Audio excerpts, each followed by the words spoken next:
MacArthur's plan to liberate the Philippines instead of proceeding to Formosa, as advised by the Navy, won the approval of the President of the United States, Franklin Delano Roosevelt. After the successful campaign in Leyte, MacArthur's next plan was to proceed to Luzon, and the Navy was against it. But again, he won the approval, and so they proceeded to Luzon. What was the excuse? To liberate the internees who were about to be killed by the Japanese. After Leyte was fully liberated in December 1944, MacArthur was now planning to liberate Luzon. And so his plans, and the Japanese thought that MacArthur is going to land at the south. They placed all the best troops. They sent it to the south to defend Luzon.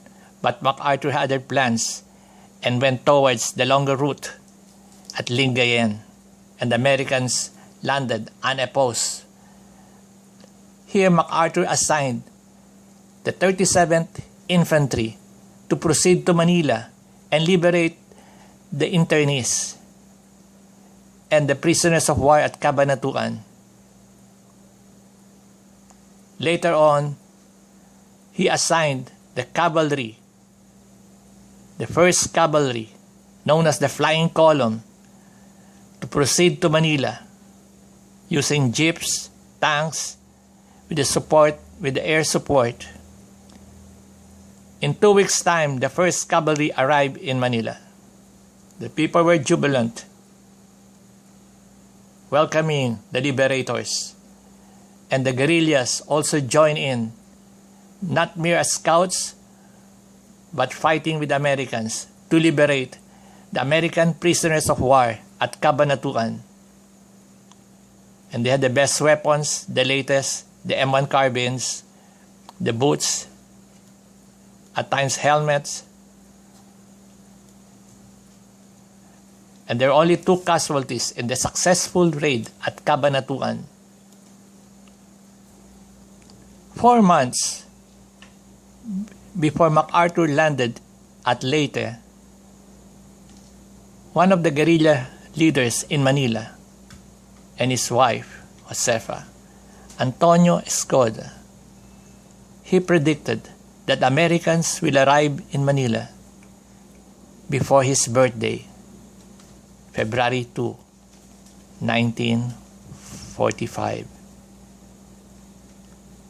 Why did he think so? Did they know that MacArthur was planning to enter Manila on his 65th birthday, which would fall on the 26th of January, 1945? Oh, it was just a coincidence. But Antonio Escoda and his wife, who were active in the guerrilla and headed the guerrilla ring in Manila, were no longer alive to see the Americans enter. Both were captured, both were beheaded. Many Filipinos helped the Americans, not because they were pro-Americans, but they loved their country, their freedom, and they hated the Japanese so much. And one of them who volunteered to guide the Americans towards Manila was Lieutenant Vicente Quirol. He was with the 1st Cavalry from Novaliches to FEU, but he was later killed by sniper while distributing candies to the jubilant population near FEU.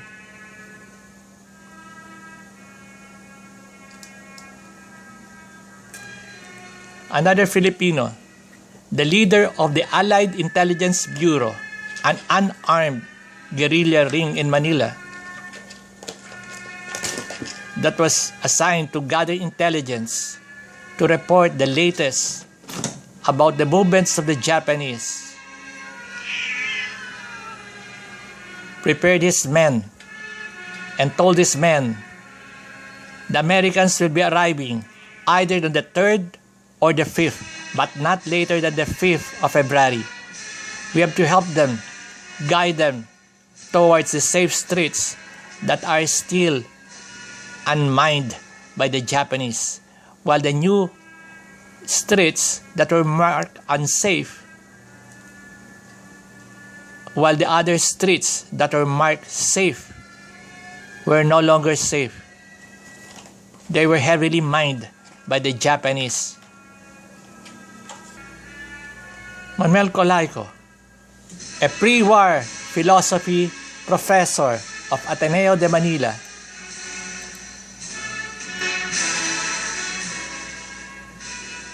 fought in Bataan and later survived the dreaded Camp O'Donnell after surviving the death march.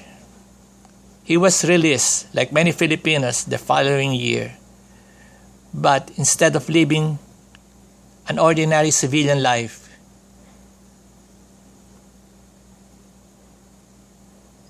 this 39-year-old former professor chose to serve his country by joining the Allied Intelligence Bureau. He risked his life, like many gallant Filipinos. Among his men was his former student at Ateneo de Manila, Diosdado Guitinco, who was now taking law at UST but had to stop because of the war.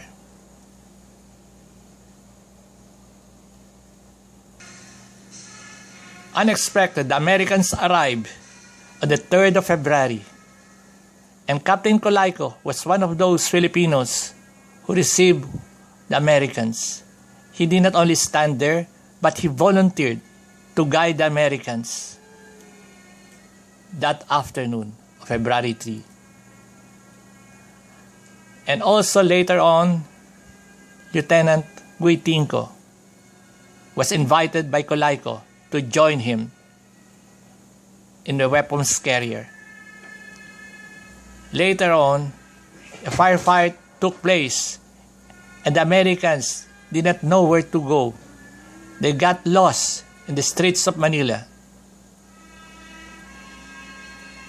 And this is the time the Americans trusted the two Filipinos. They informed them where to pass to, the shortcut towards UST. This is where they reach this portion, España Avenue, Sampaloc, Manila.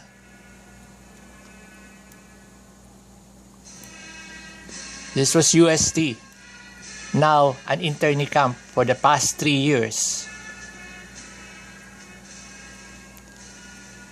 And the Americans reached this portion, and Colayco in this part was giving instructions to Americans where to go, where to pass, and among them, Guitinco sensed the danger and advised his superior to go behind the tanks because the Japanese are all around and they might be hit by snipers because the Japanese, first of all, they killed the guides. But Colayco was so busy and didn't mind the danger until a Japanese threw a grenade at them, exploded, and one of them was Captain Colayco, was mortally wounded. The head of the column, Colonel Haskett Connor, was also wounded. Despite he was wounded, he did not relegate his duty, his command, but instead commanded his column to charge, and so the tanks attacked the gates of UST and blasted the cement entrance and towards, and the fight to UST started. The casualties were heavy. Colayco lay wounded, bleeding, and Guitinco offered his shirt as Colayco was trembling with cold. He was placed in a jeep, on top of the jeep, and headed towards the main building when it was already almost liberated. And here, he underwent surgery. And among those who met was Father Hurley, his former professor at Ateneo. It was a reunion of the two. Father Hurley was one of the internees at University of Santo Tomas.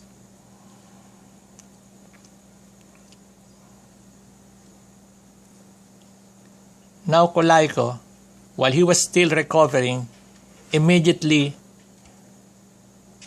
asked Lieutenant Guitinco to go to their headquarters and get the latest intelligent maps for the Americans.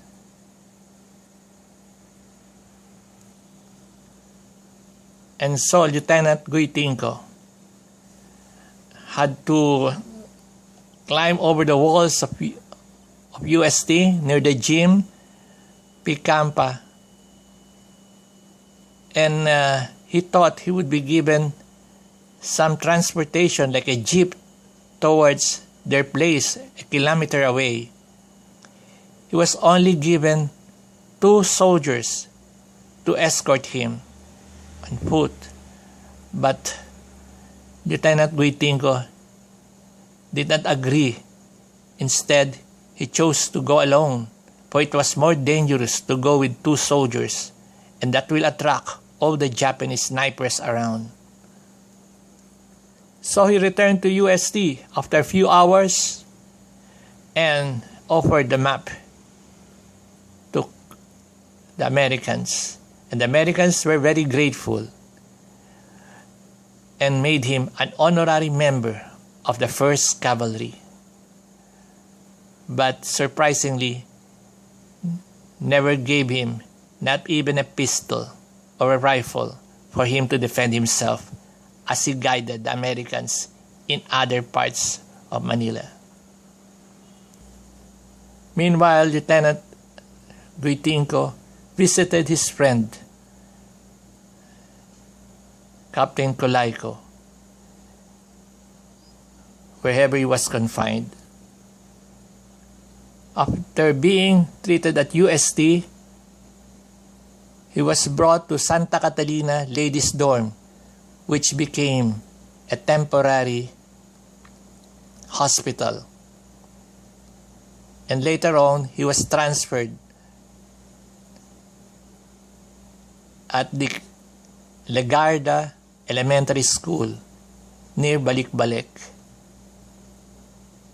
And one day, Lieutenant Guitinco, 7 days later, found out that his friend, his boss, his former professor, passed away.